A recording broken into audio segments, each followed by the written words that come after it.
Hello and welcome to episode 26. I don't know. I didn't come here to do math. I came here to talk Spurs basketball with my friends on the Silver and Black Coffee Hour. Thank you guys all so much for your support. Everybody out there, love you. Like and subscribe. This channel is growing so fast. We're doing so many things that we're really excited about. Uh, at this point, it's been an interesting week. We've got a lot to be excited about. We've got a lot that's like, I don't know. And we've got a superstar who we are celebrating, but seems a little bit under the weather. So I'm just going to start with you, Aaron. How you doing? You just celebrated your birthday. I know I'm still recovering from the festivities at Busty's. Uh, how are you doing? You sound a little bit congested, perhaps. I mean, maybe Victor Wembenyama and I have something more in common than we thought of dealing with Central Texas allergies. Yeah, That's it's definitely something I'm dealing with. And I got here my little dog, Honey. Honey, say hi to the camera. This is the apple of my eye. She's keeping me good, but overall, yeah, we're good. Um, and yeah, probably still lightly in recovery from the festivities the other night. we're always excited to celebrate you, and obviously we're gonna also be celebrating Victor Wembanyama at the All-Star weekend, where he's in a couple of events. So Steph Castle and Chris Paul. Zach, how are you going to be celebrating the All-Star festivities? Well, I'll be celebrating my birthday next week, so that'll probably be what I will Well, be the everybody's got a yeah birthday. join the party talking. Yeah, that's right. Blame your parents, Tom. Don't blame us. All right. So I have a half birthday coming up, and this is a big one. This is 29 and a half. Okay. That's way Yeah. more important than your guys' real birthdays. Mm. So I'm gonna do something outright irresponsible for that one. It would Death be boat tour. February 30th, which doesn't exist, so that adds an extra layer of fun to it. We're gonna have to slip into like a liminal space time-wise for it to really work. Um, but so enough about us and our birthdays and our sniffles. Uh, Spurs basketball has had quite an interesting week. We dropped an emergency episode upon the De'Aaron Fox trade, which every single detail that I learn about it just makes me be like, yeah, this was fantastic, amazing. Uh, every game I see him play, I'm like, wow, I see it. I see it so clearly. Unfortunately, in those 3 games, which all went to clutch time, the Spurs won the first and lost against the ailing Orlando Magic and the downright bad Charlotte Hornets. So, mixed bag of results, frustrating results for a team that makes this acquisition, and it's like, man, let's get after it. But yeah, it's we know that the long-term view is really, really positive, and we got actually a really good insight on sort of the 10,000-foot view from the organization's perspective. We sat down with Brandon James, who is I've wanted to talk to him for a long time. He's one of the more important people in the Spurs front office. He's been with the team for 13 years. Touches everything from the business development to the basketball ops side. And we're gonna throw a clip in from that interview. Full interview is available on our channel. It's like you guys did a really good job. I just want to say that kudos, snaps. And I'm as proud of that piece of work as anything that I've worked on, because it is like a really rare glimpse into the inner machinations of one of the more well-run sports franchises in the whole wide world. Well, So Tom, I didn't realize we were getting to high praise so early. That's you know, usually I mid got I show. gotta So I gotta give you guys some praise. Just I think that when people do their jobs well, they should get snaps for that. So snaps to you guys and the Spurs front office. Um, but let's start with the on-court stuff that has happened since we last spoke to the lovely people of the regularly scheduled Silver and Black Coffee Hour. I guess we got to start with Memphis, who, boy, they have our number, don't they? Yep. They do, and but it's kind of a karmic cycle in the middle of its, I don't know, completion, but there was a time where we just beat Memphis for years upon years, and whether or not you believe in karmic cycles or not, the way karma is supposed to work is the energy you put into the world is supposed to be reciprocated back to you. So sometimes that can result in wins and losses for your favorite basketball team.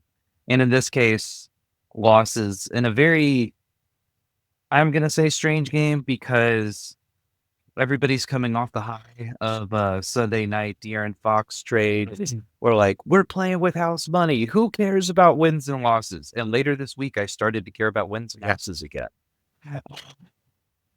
But in this game, I mean, like, Wemby and Castle showed up here, and they were the only two on the team that scored more than 20 points.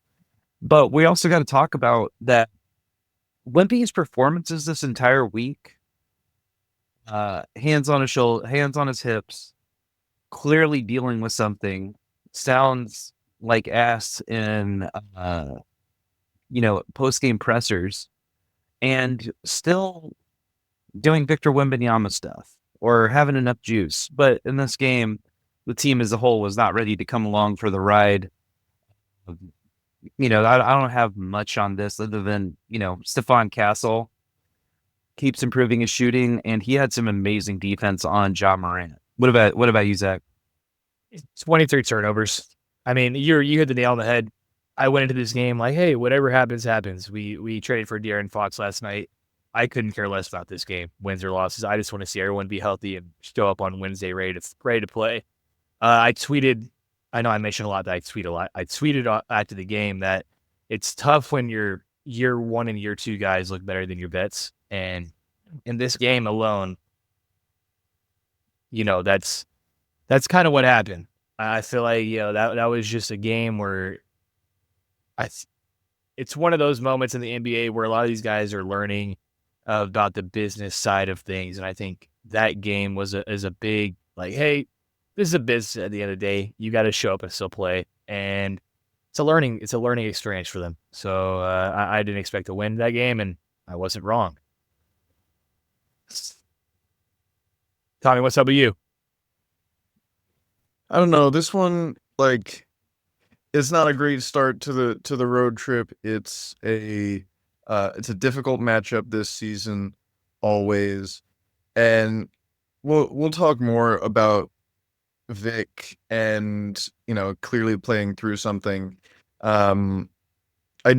It's like when you're playing 2K and the Gatorade thing is like flashing and you need him out there. And I think it's sort of a problem exacerbated by the whole like backup center situation where like you need him out there because the drop off has been so steep. Some reinforcements coming in with Bismack Biyombo, who, I thought he was like late 30s. He's like 32. My concept of age in the NBA is so skewed by having covered this Spurs team for the last 7 years. I'm like, everybody's 22 years old or they're ancient, and but so some reinforcements there. Hopefully Charles Bassey doesn't stay sidelined for much longer. He got injured in this game, I believe.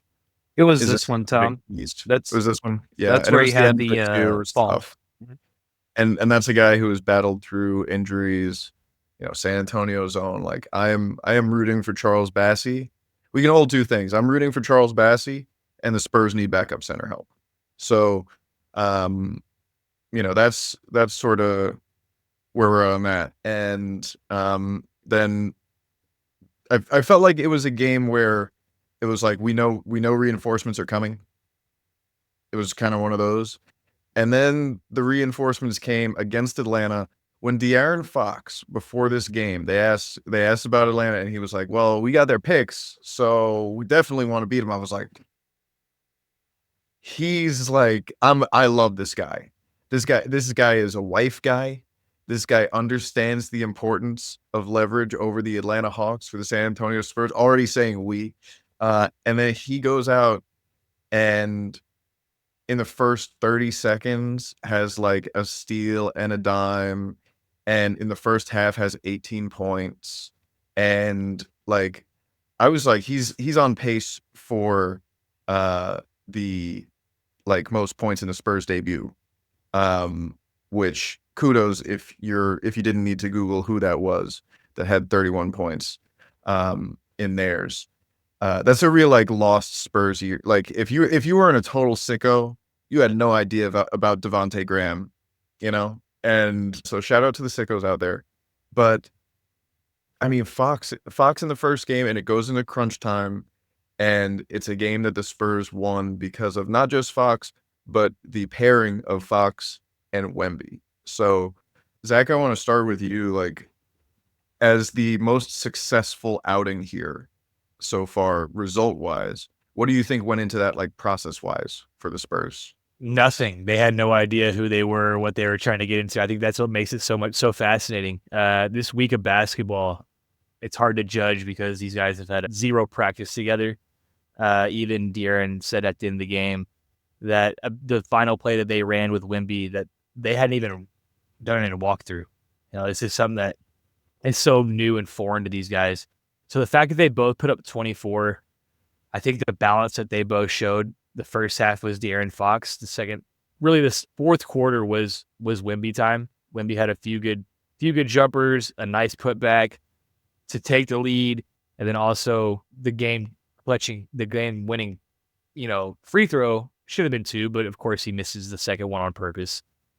That was a fascinating game to watch because just the fact that, if these guys can go for 48 combined a night, it allows the others the pressure off those guys to say, hey, we can play. And I think we saw it with Dem Vassell. Dem Vassell had a nice 20 that game. There's the third guy to come along for the ride. So that I think that for me, I can look at that game and take that from this week and say, hey, if the Spurs can replicate that on a nightly basis and get your 2 big stars to get you essentially 50 points a night, let's see where the chips fall into place. Let's see where the rest of the guys can come in and shine. And I think we talked about it in the previous episode where De'Aaron Fox brings, comfortability and open shots to other players. So I think we saw that with Dem Vassell. I mean, Dem Vassell was hitting shots on Wednesday night. So I hope that if those 3 guys can go for 20 plus, it should be a win. I want to stay with this last play for a second. I'm going to ask you about this, Aaron, because down the stretch it was Wemby and Fox 2-man game, and there's a timeout. The Spurs have like one play to go, get you a bucket, win the game. And Richard Jefferson on the ESPN broadcast is like, Fox to his left hand, pick and roll, Wemby slips a screen. Like he called it, and I'm like, I mean, yeah, like that's probably the strongest thing you can do. But it seems kind of obvious, right? Like that almost seems too obvious. Obvious doesn't matter if it's really, really hard to stop. So like I'll put you in that pick and roll, Aaron. You're guarding it. How do you slow that down? Well, first, I pray to whatever higher power I believe in, and ask and pray for superhuman abilities, either to have Michael Jordan's Space Jam arms to defend it. Maybe I go full Joey Chestnut and whited myself to where it's impossible to get around me. Yeah, I mean, it's going to be devastating down the line of whatever happens there for like an indie game scenario. But that needs to be, to Richard Jefferson's point, to your point too, Tom, is that we've talked about this all year, especially with Wemby, of having a go-to move, having go-to plays. Like, you just need stuff that sets each other up for success rather than kind of freelancing out there on the court. And the other part about that we learned after the game was De'Aaron Fox like hyped up Wemby, and like because I'm pretty sure Wemby said like, well, they're gonna crash on me, and De'Aaron was like, I don't give a shit, go up, and you know Wemby is still a young person, so when you have someone else maybe hyping you up, because he was trying to put a crater in Atlanta on that last dunk, and It's he kind of like didn't. the I still criticism don't. LeBron always gets, right? That like, there are moments where he's so obsessed with making the correct basketball play that he forgets sometimes that he's LeBron James. And sometimes the right play is for LeBron James to jump over a dude and cram the ball right through the cram hole. And that is, I think, a thing that Wemby is learning. And the more he has great players like Chris Paul, like De'Aaron Fox telling him, no, I'm giving the ball to you. You cram it in the cram hole. He's like, all right, it's now my Yeah, job for the team to cram it in the cram hole. yeah, exactly. I mean, it's a confidence building, and then on top of that, came in after, which I still don't really understand why they reviewed the foul. It seemed pretty blatant foul. Whether that was just the Hawks maybe trying to catch their breath or something, but then he hit that clutch free throw, and Tom, you pointed this out on the line. He didn't even wait to do his typical like close eyes breath. He was just like, okay, like game's over, And so it was a great game. In the first half, I think one of the things that I really saw, and I think there are some numbers to kind of back this up as well, but the something I saw that was very has me even more bullish on the De'Aaron Fox to San Antonio now is the small ball lineup. I felt like it really unlocked something. I feel like there's some things that are unlocked between Fox and Sohan. And Jeremy's kind of had like a butter hands week, it seems, when he has the ball, but he's still putting up some like really solid numbers and has still been like our best defender on the team. So that's kind of something I'll bring up later on. Kind of, we have some questions on Mitch Johnson's rotations, but yeah, that's the rest I got on the Hawks. You guys got anything else on that one? I want to add to the Sohan thing because it's like, Spurs struggling with center depth now with, Biombo getting ready and with Bassie injured. And I love that the guy that they experimented with at point guard last season, just to see how it went, is the guy that they're like, hey, we need you to fill in at backup center. And he's like, cool, got it. And then you look at him, he's like, all right, that like he's doing really good backup center things. You know, it simplifies his offensive role. It's screening and cutting and finishing and making short roll passes. And in this game, like he was playing backup center, and he was like, okay, I'm gonna guard Trae Young, and then Atlanta was kind of like, wait, how do we do? How do we do this? And it just is his versatility and his ability to sort of excel in multiple different roles just by doing what he does, I think is really fascinating for this team. I think it's part of why they've invested so much in him, why they kept him through this trade deadline and see him as a core piece. Yeah, absolutely. I mean, if we as fans are maybe looking for a template that we're trying to follow, I think on more the small ball defensive philosophies, I think we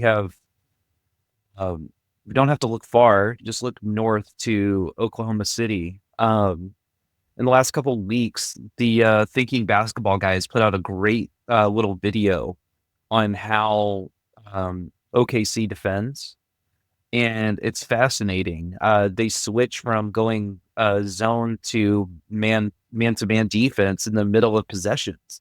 But part of the way that they're able to do that is because they have, and I say this for Spurs fans, for all of us in our patience, is that like if you're looking at the top of the league right now between OKC and the Cavs, one thing that those teams have is cohesion. They have people that have been core parts of that unit for a long time. And there are concepts that they're able to do because they have that cohesion, because they have that familiarity with each other.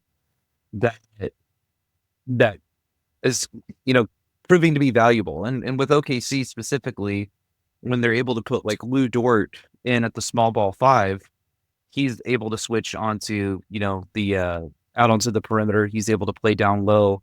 They're asking the same thing of Jeremy, where Jeremy's next step in his evolution as a small ball center is going to be on communicating across the team. I think with the one thing that we've missed in talking about kind of the perimeter defense and where Jeremy's next evolution is, it's going to be on that defensive communication to be that quarterback on the back end for everybody, which usually up until this point, he has been out on the perimeter, having someone else give him orders. So he's going to have that vision. I think he can do it. I think he's a pretty smart basketball player, especially on that end. So just something to look forward to down the line. All right. Well, the next game against Charlotte here, this is one I had to watch back, right? Because I was indisposed and I had my phone app and I was scrolling and I'm scrolling and I'm scrolling. I'm refreshing. And I see the back and forth at the end of this game. Spurs take Fox again. Hornets take the lead on a 3, and then the score pops up before the shot. I'm like, what happened? It's like De'Aaron Fox hit the game-winning 3, 0's on the clock. I'm like, oh my God, he's him. And then I see the score go back down. I'm like, wait, what are you doing? And I'm refreshing. Spurs lost this game in a heartbreaker to a Charlotte Hornets team who is very, very stinky. So, Zach, I want to start with you on this one because you're our like trap game sniffer. Like if I'm ever out in the wild trying to avoid, dying a Looney Tunes death in some trap, I'm going to have you just sort of like out first, like this tree looks weird. Cause you can sniff them out, dude. And you said it, you knew this game was going to be a problem somehow. Why did you know this game was going to be a problem? Dude, I have no idea. Actually, I've watched too many rodeo road trips, and they always had these weird East Coast Friday night tip-off games at 6 o'clock where everyone's just getting off work. Oh, Spurs are playing. I completely forgot about that. Oh, my gosh. They start out real slow, and they're like, oh, we need to go win this game, and they make a comeback, and then they somehow still lose the game. Guys, this is a reoccurring trend for 20 years. So I could smell this one. Like I was like, and the game started. Everybody and their mother on the Hornets is making shots. Dudes I've never even heard of are making shots. 2-way contract guys are making plays. You're like, all right, here we go. And then the Spurs start making a little run. Devin Vassell gets hot in the fourth quarter. You're like, all right, here we go. And then you start getting to the nitty gritty. De'Aaron Fox hits the shot. You're like, okay, just as Tom says. But there's a lot that goes into this game that I have questions about. And I think we saw what happened yesterday morning after this game finished is they went and signed a backup big because they got out-rebounded by 15. 15 in this game. They got punked. They got pushed around. Mitch Johnson said they weren't physical enough. And I can sit there and tell you, yeah, they weren't physical enough. In the last 2 games, they weren't physical enough. This whole week, they shot 44% in 3. Guys, the perimeter defense and the rebounding, it's something that we keep talking about. We keep going back and forth to this. I know we have a rotations talk coming up here in a bit.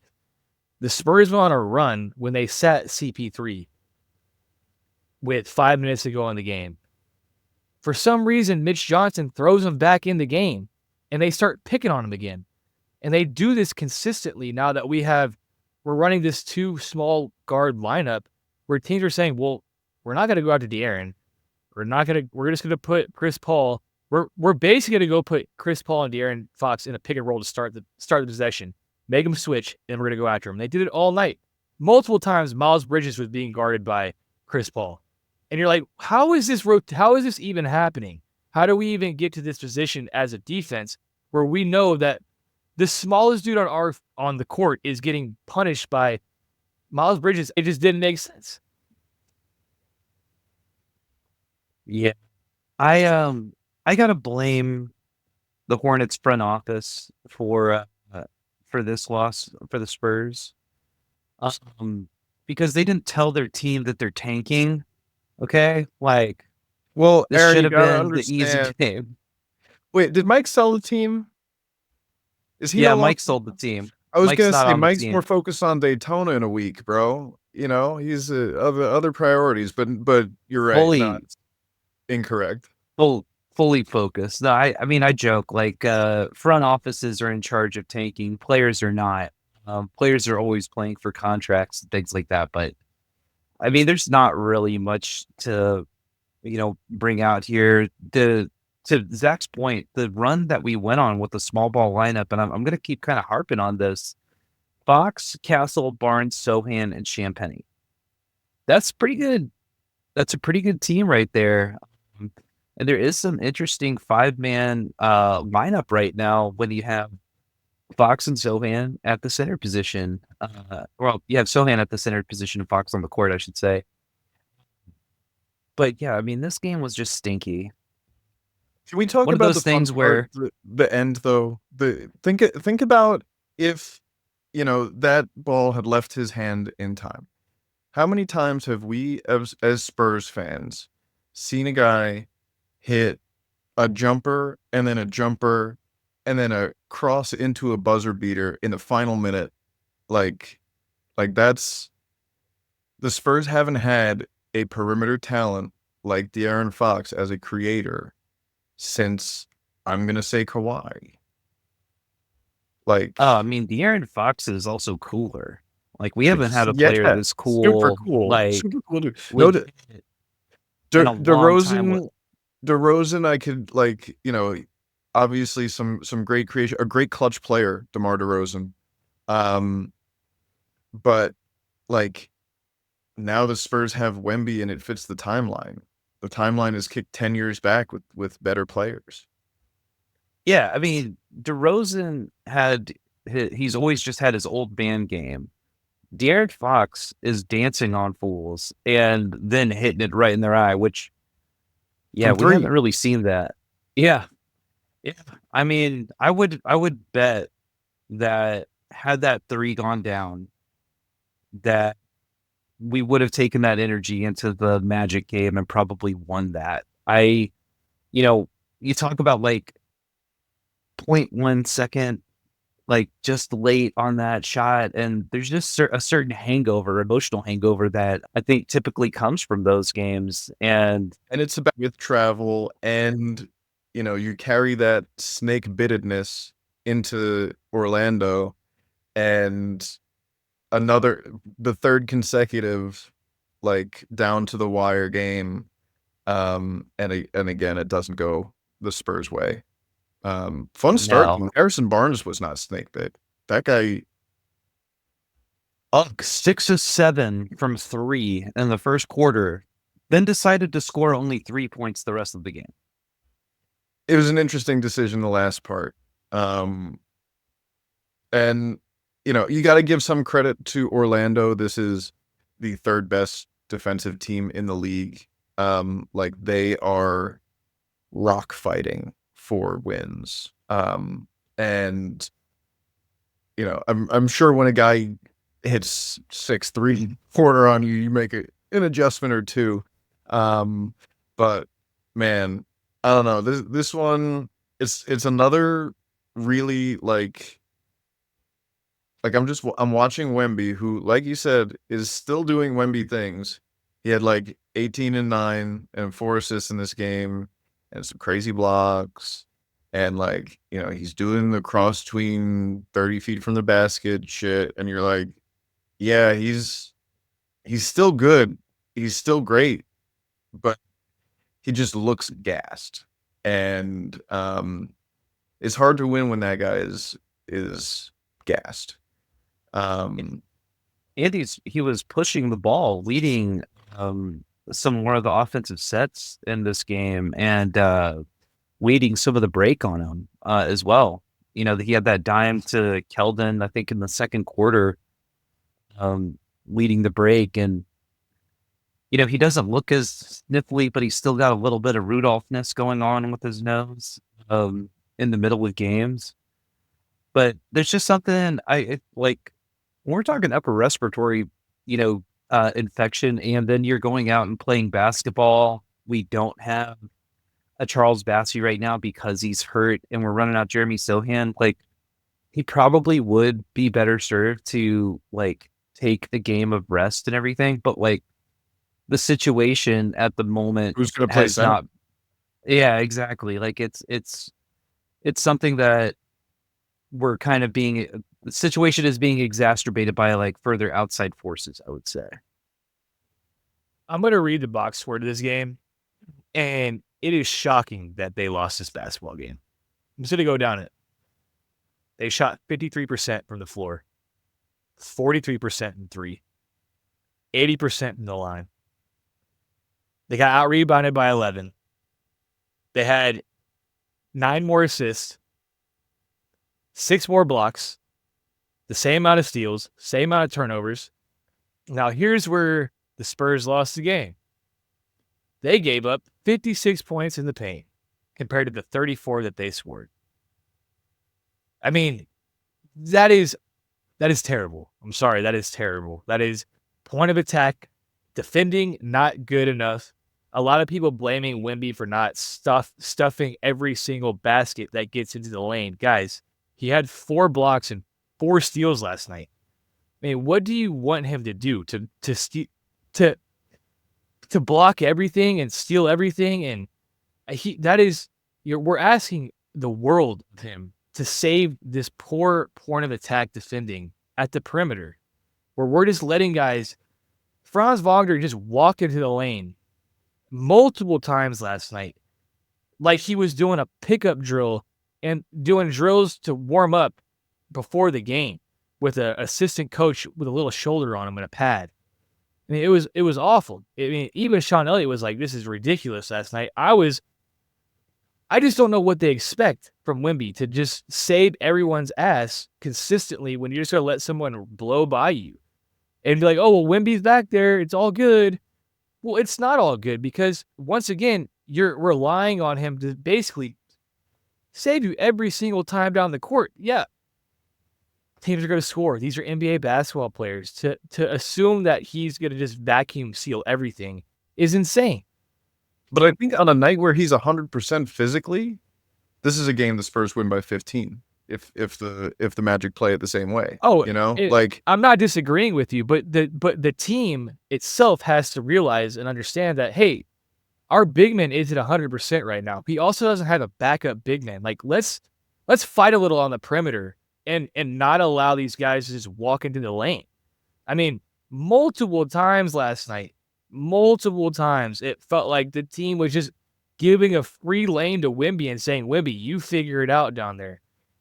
I don't get that. It might be an adjustment to what they've been dealing with, because last night they only gave away 4 corner threes. Now, it's a change to what had happened the previous 3 games. We'll get into that a little later. So it might have been a defensive adjustment to just funnel everything to the middle of the court. Not a fan of it, though, because 56 points in the paint is a recipe for disaster.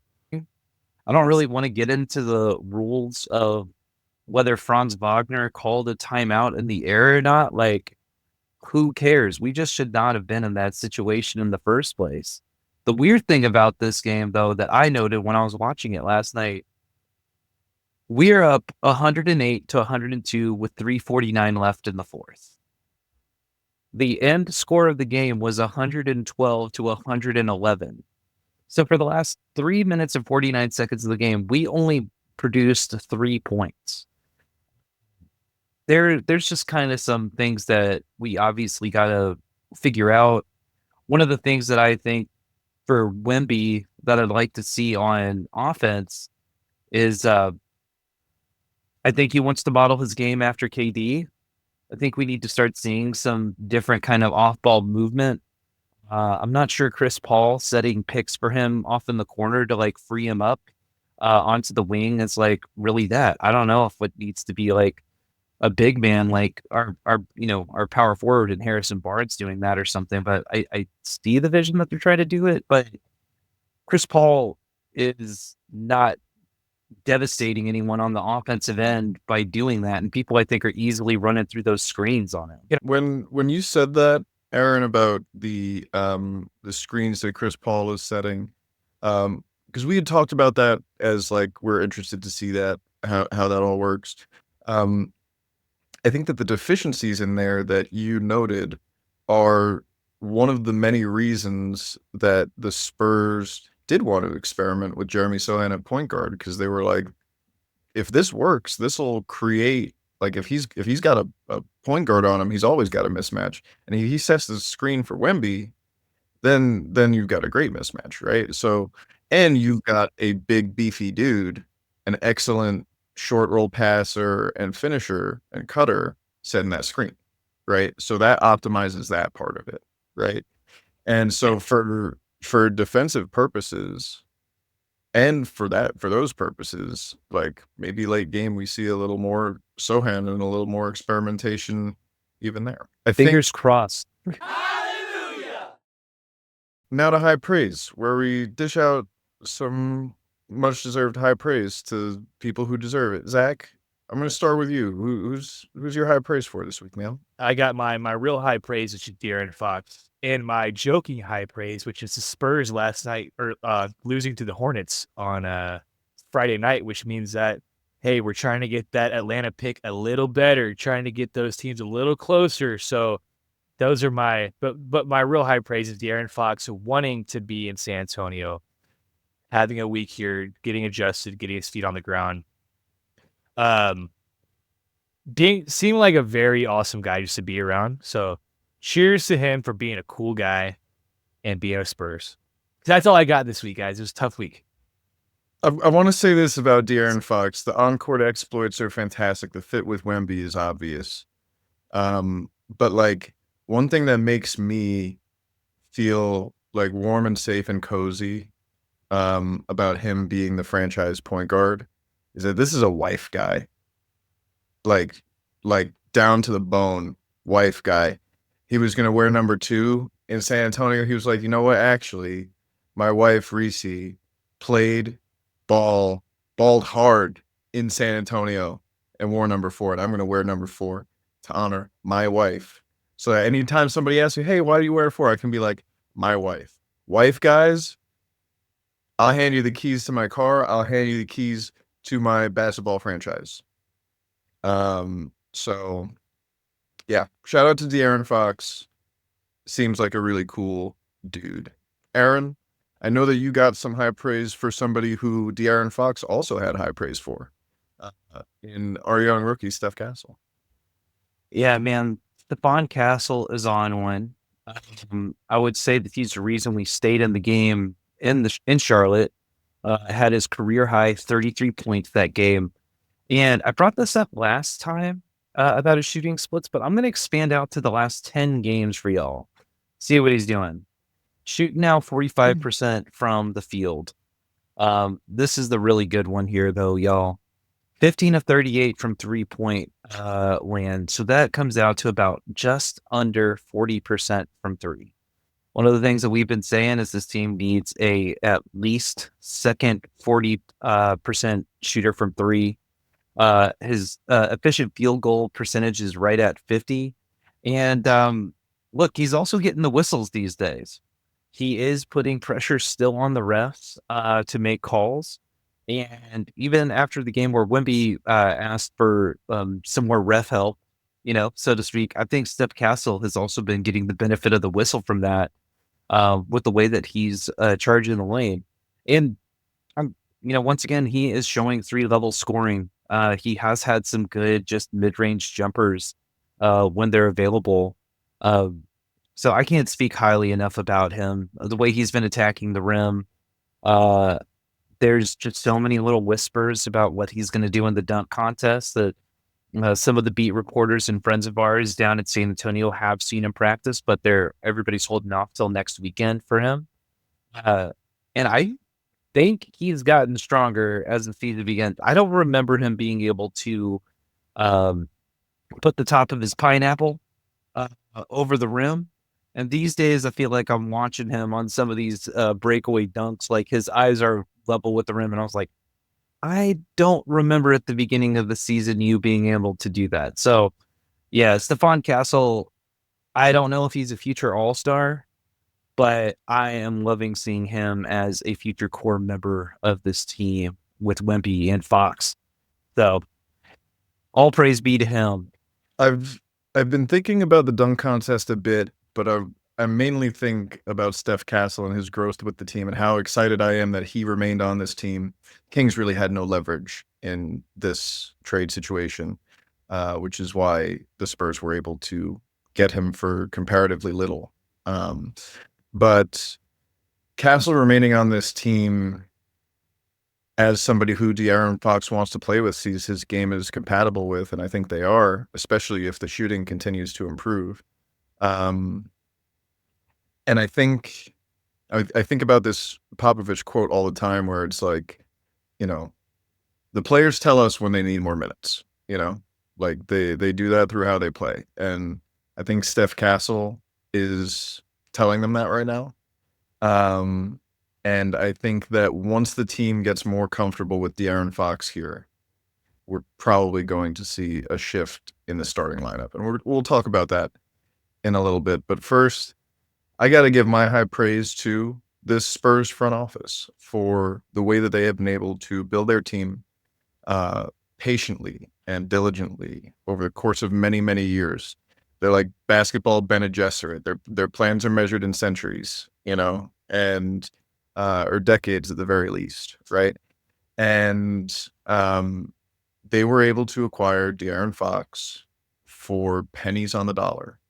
Parted with some picks, kept all of the important ones, kept all of the core, and we're able to add a instant fit guy who solves 5 of this team's biggest problems.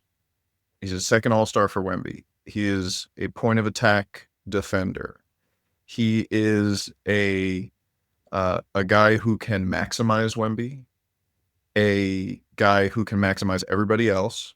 The only thing he can't do is be a backup center, right? Like that's pretty much the only problem that he didn't not solve but improve at the deadline, right? And speaking of the Spurs front office, like this, how do I put this?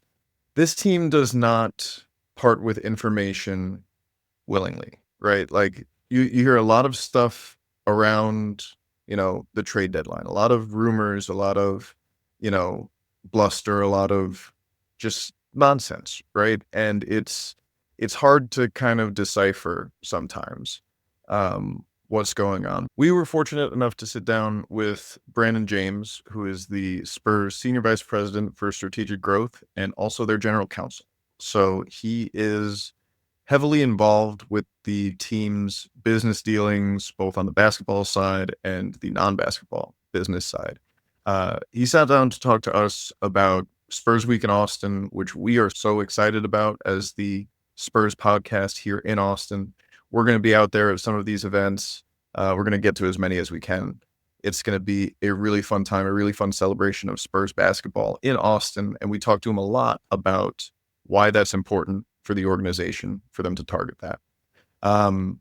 But we also did get to talk to this guy who's been involved in the team's trade deadlines and offseason moves for a very long time about, what do you guys value? How do you feel about this trade deadline? And he's like, understands the second apron, and we got to ask him about it. So I'm so excited for this whole interview. Go watch the whole thing after this, but here is a clip. But first, I gotta ask, man, you've been busy on the general counsel side too. Trade deadline. I'm not gonna ask any specific question, but just overall vibes, mood. How are you doing? What's the vibe around the team? Well, I mean, look, there's not much we could do when the NFL scheduled games on Christmas. But the fact that we as in the NBA have taken over headlines leading up to the Super Bowl is a pretty good show to the NFL that the NBA is still around, still very relevant. And so as a league, we're super excited for the competitiveness going into this last stretch of the season. As a team, I think our team did a really good job on maximizing some assets that we had, on sort of staying true to our values, on building around the pieces that we felt were core. And so we just checked so many boxes in this past trade deadline. that we couldn't be more excited about where the future of this organization is going. So I think the vibes are high right now. And as you saw from the Atlanta game, it looks like De'Aaron was in training camp with us. He fits in like a glove, and we expect to see more of that, and truly exciting time to be a part of Spurs Nation. And kind of on that future, you're one of maybe like 100 people in the whole entire world that actually understands the new CBA, and like, so as in as layman's terms as possible, and elevator pitch. What is the second apron? Why are teams so afraid of it? And what does a team need to build sustained success in this era? So what the NBA was trying to do was obviously increase parity, right? You don't want the same teams winning over and over again. In order to do that, you have to put mechanisms in place that don't allow teams to continue to stockpile talent. And the second apron does that. So if you eclipse a certain threshold with the cap, it then limits you from what you're able to do. That's not only with trades, but that's who you can sign in free agency, and that's how you sign players even that you draft. And so what's really allowed teams to do is level the playing field. And you see these teams that may not be as competitive as they originally set out. And there's no point of paying that sort of exorbitant tax number if you're not going to be as competitive as you thought. And so how that benefits teams like us is we're financially situated that we can take on assets or distressed assets and get assets along with them to continue building what we have. So it not only sort of penalizes the teams that are sort of spending at the high amount, but it also sort of is a beneficial to the teams that have been sort of fiscally responsible, if you will, to take advantage of those teams needing some relief with the cap. Distressed assets and fiscally responsible.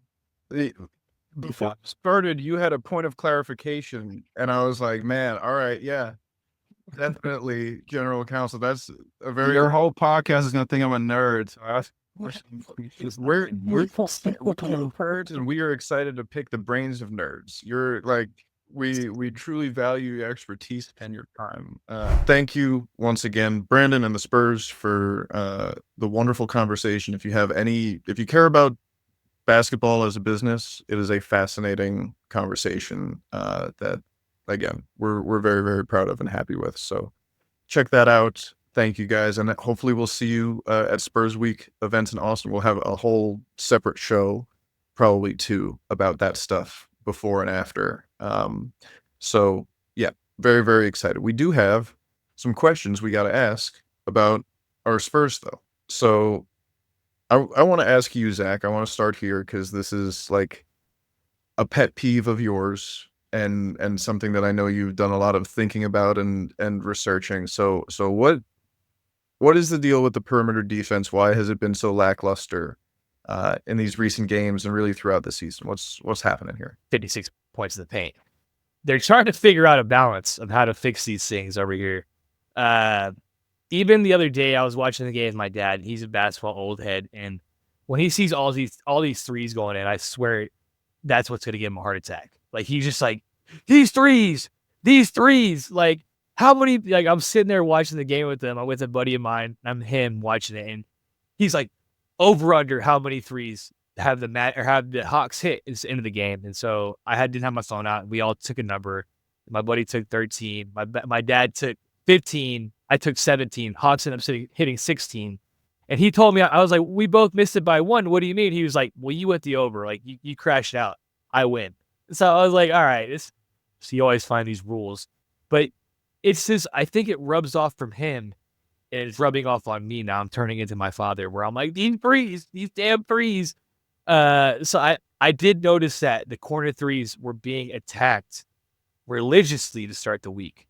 And I'm hoping that the Spurs try to find a little balance in between, hey, double-digit corner threes, which is known to be the easiest three-point shot to take, is not a good idea and not a recipe to win games. What do y'all think? No, definitely not. Well, the corner three situation, a lot of times that is where they're trying to hide Chris Paul. But what happened in the Charlotte game, especially the game winner for Miles Bridges, it looked like that was Stephon Castle's assignment. But Castle was also he was let out on an island because it wasn't just Miles Bridges. There was another Charlotte player out on the wing that was also open for that wide open three too. So when LaMelo kicked it to the corner, I think that was just the easiest pass that he could see at the time. One of the things with this perimeter defense that we're still doing, and I'll go back again to what I was saying about like Oklahoma City Thunder. When they're small and athletic out there, they are suffocating on the screens. One of the things that we're still seeing with the Spurs is they allow the screen to happen. And part of that, once again, I think is just like overall communication on that side of the ball. I think from a just high level strategic standpoint, sure, you kind of do want to funnel things into Wemby. The problem is that when things get funneled into Wemby, here's kind of the chain reaction I see. Bubble things into Wemby, or funnel things into Wemby. Wemby puts up his arms. There is either a kick out from there where someone is wide open on three because the rest of the defense has collapsed on that. Once again, you go back to that final possession in Charlotte. 5 Spurs players were in the paint at the end of that when that shot went up. Who else is on the perimeter? When everybody has collapsed on the paint like that, and the way that three balls, when they're missed, they're usually hierarching shots. So when they hit the backboard, when they hit the rim, they go out further. They're going out to usually the top of the key. We have no one out there to even grab the rebounds. And so it becomes this chain reaction, like I said, not just like your positioning is wrong, but then it's deflating on the defensive end because you did create a miss, but now you're in no position to get the rebound. And there just needs to be more energy on understanding the positioning of where the ball is going to be. Like, call Dennis Rodman, the man who used to study the rotation of the ball and have a spatial understanding of where the ball would be for rebounds in a unit. Like the way that defensive units have to work in the NBA these days to be successful is you have to be a blob together. You cannot be doing one-on-one defense and then expect everything else to come together. There has to be constant communication. So I'm just not seeing that right now, especially with any unit that Wemby isn't on the floor in. And right now, Wemby is also getting attacked because people just see kind of blood in the water, him huffing. Franz Wagner last night going down the lane, doing a little Jaren Jackson impression where he was throwing his elbow into him, into right where he breathes, and then it throws him off. And so, yeah, that's what I'm seeing on the perimeter. I think a part of this that you kind of touched on there is that if you're playing one-on-one defense, right, and you get beat or your guy, goes down toward the paint to Wemby, the job's not over, right? Now your job has just changed to make the rotation, right? And everything needs to be just so much more connected. Part of it is you're integrating new player, right? You're still figuring out lineups and things. At this point, this core group has been together for a bit, right? And there are just some fundamental. You don't need to be, Dennis Rodman to understand that when a guy steps into the lane and Wemby steps over, now the big man who can kind of shoot it that he was guarding is open in the corner. So who's going there? Who's going to the next guy who had to? It all needs to happen, but think about it like this. You're in a workplace, right? There's all different types of workers, and there are some people who need to get told what to do all the time. And there are other people who not only do they know what they need to do, but when they do it, they know what they need to do next, right? And they just start doing that. And you don't got to tell them. The boss man comes back in. He's like, "Oh, everything's done," And that is sort of the level that the Spurs need to reach in terms of connectedness. And it's a journey, and it's a long one, and it's been a rather arduous one, I'll say, this season. Let's get to the next one because it is somewhat related here. Mitch Johnson, his coaching and rotation has come under fire here in the last week. So somewhat related to this whole question is something we've talked about a bit on this particular episode already. is Mitch Johnson's rotations have come under fire recently. Obviously, you're integrating a big brand new piece in De'Aaron Fox. That takes some adjusting, right? But there's also some stuff that has clearly worked and some stuff that clearly hasn't. So, Aaron, I'm going to start with you. What's working? What's not? What are some things that you want to see more of and less of moving forward? What's working is small ball lineups with De'Aaron Fox. What's not working is small ball lineups with De'Aaron Fox and CP3. That has really been where the wheels fall off right now. There's like really interesting thing right now where on a per 48 minute basis, Fox and Wemby, it's plus minuses at minus 18 right now. Now, there's further context for that. On 3-man lineups with Fox, Wemby, and CP3, it's minus 27. I'd also say that, once again, this is a small sample size within these stats are also according to NBA.com.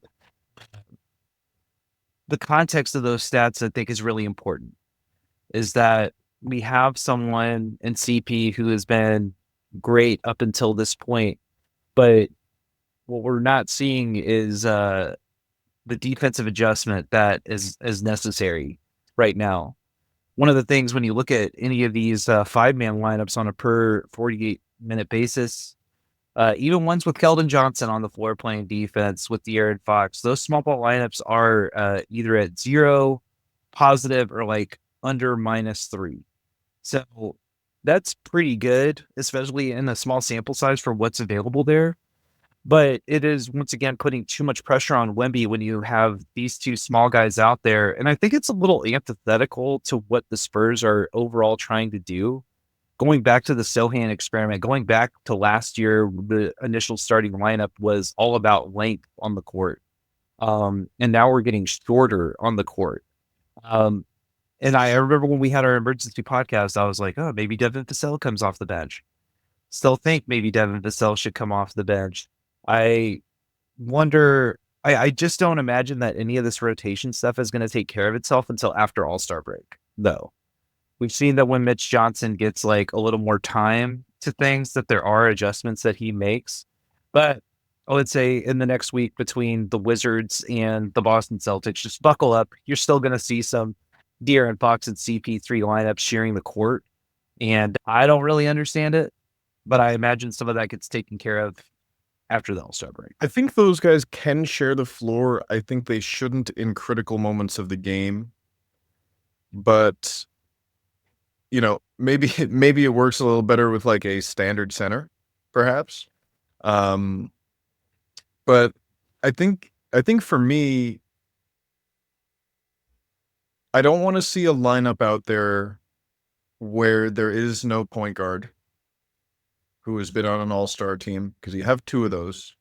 I don't think there's any good reason to not have one of them on the floor at the same time. Like, especially not when Wemby is out there.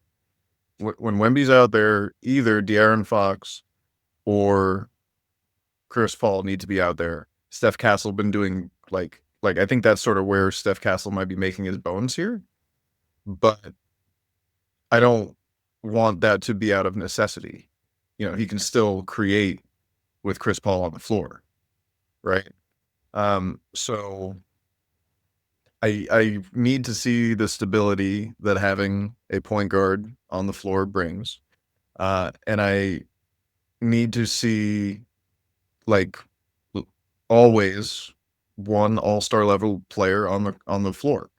I think one thing that happened here is in the beginning, and this is something that, you know, a lot of people won't think about, but like De'Aaron Fox is a lefty, right? So a lot of these plays that you're running, right, you run them in the direction that's most comfortable for your point guard, and now that flips, right? And so that is a big adjustment on a lot of things.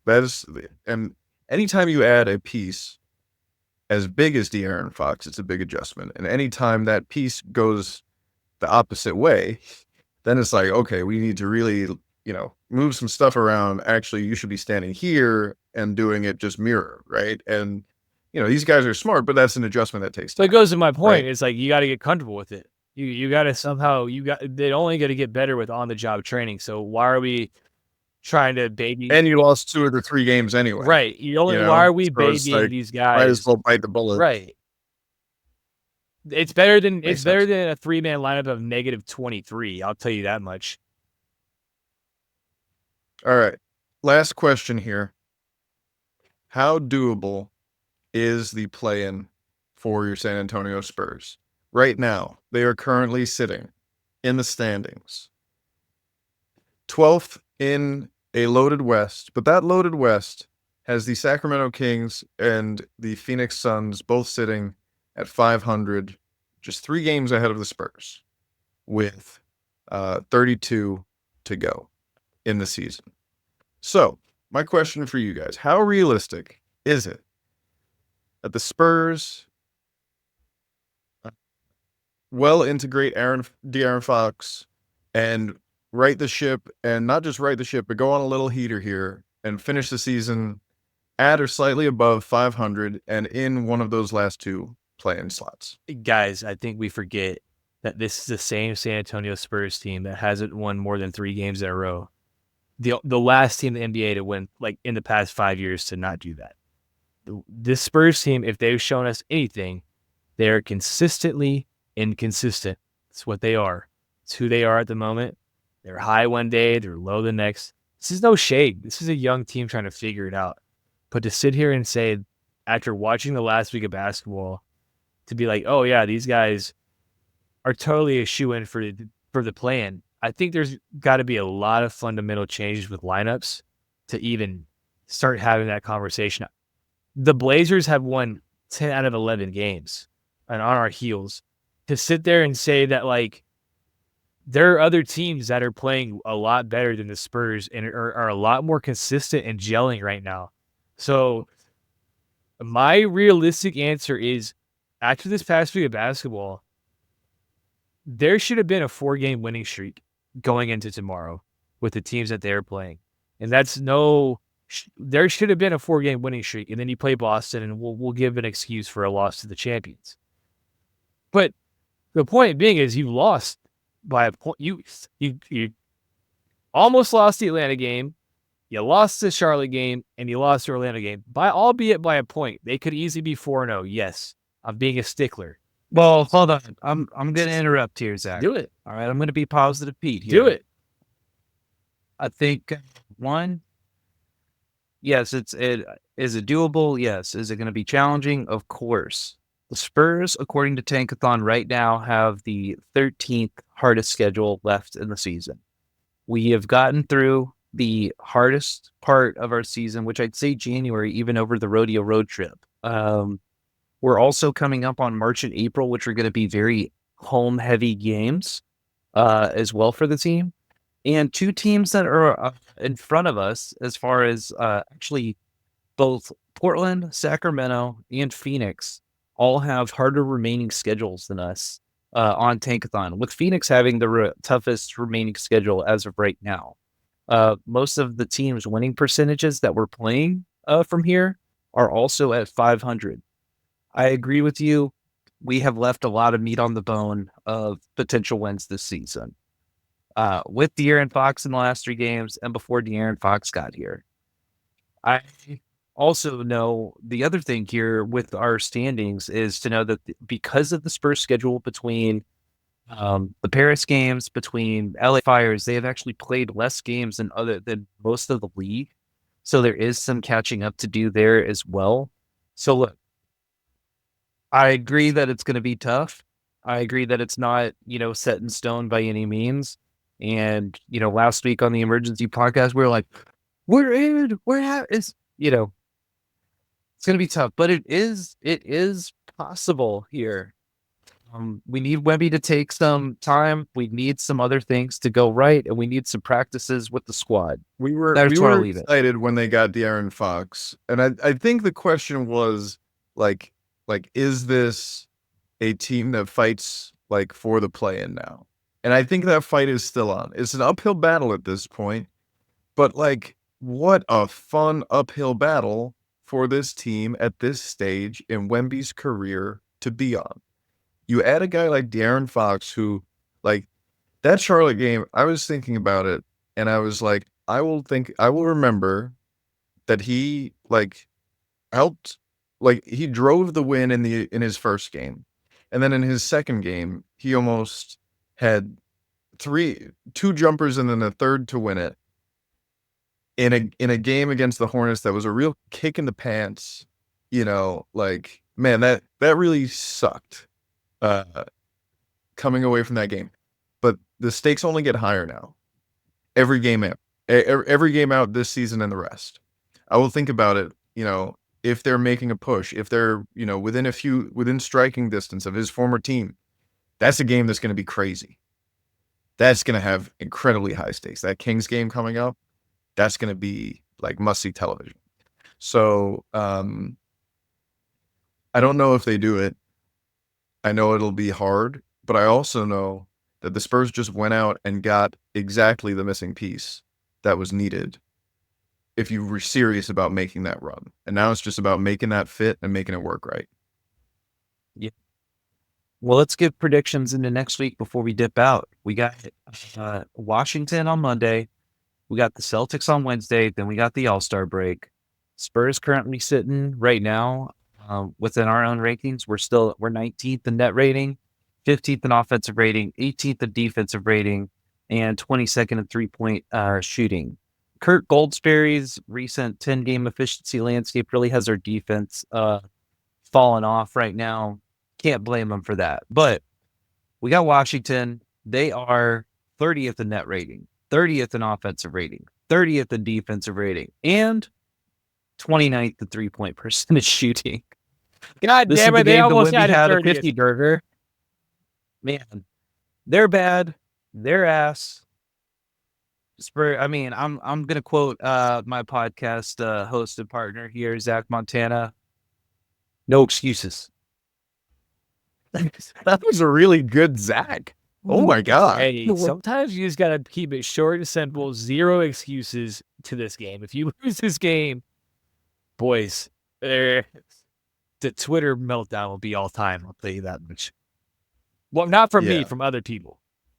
It'll My be- New Year's resolution is staying intact, boys. It'll be nuclear reactor bad. It'll be Spurs Twitter Chernobyl if they lose this game. Yeah, win that game. Celtics, obviously defending champs, juggernaut, but not impenetrable. Like, it's not like they're running away with the East or the league this year. And they're sort of like, part of that as the defending champ is, you know, what's important. You know, you got to have your legs when it comes time to, you know, win a championship, right? And I think that sort of leaves them vulnerable to trap games. Especially right before the All-Star break.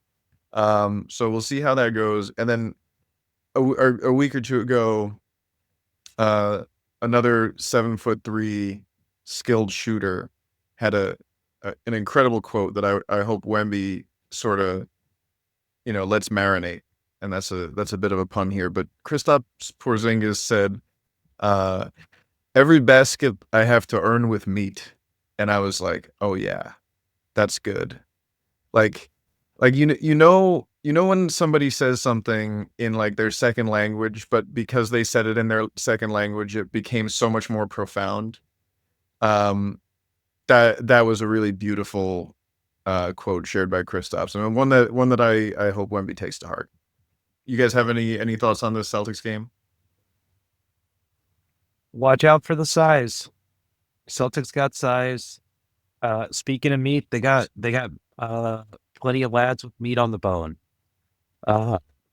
Championship hardened team. Pray that Jason Tatum misses a bunch of shots. Pray that Jaylen Brown remembers to not know how to dribble. Derek White, I wish for your success in all things except when you play the Spurs. And yeah, hopefully we go 1-on-1 this week. It's a nationally broadcast game. Wemby loves getting up for a little Mashy broadcast game. He had a poor outing last year at the TD Garden, so I think we'll see a last game before All-Star break. Usually you get people who are just ready for the break. Let's hope that the Spurs catch the Celtics on an off night.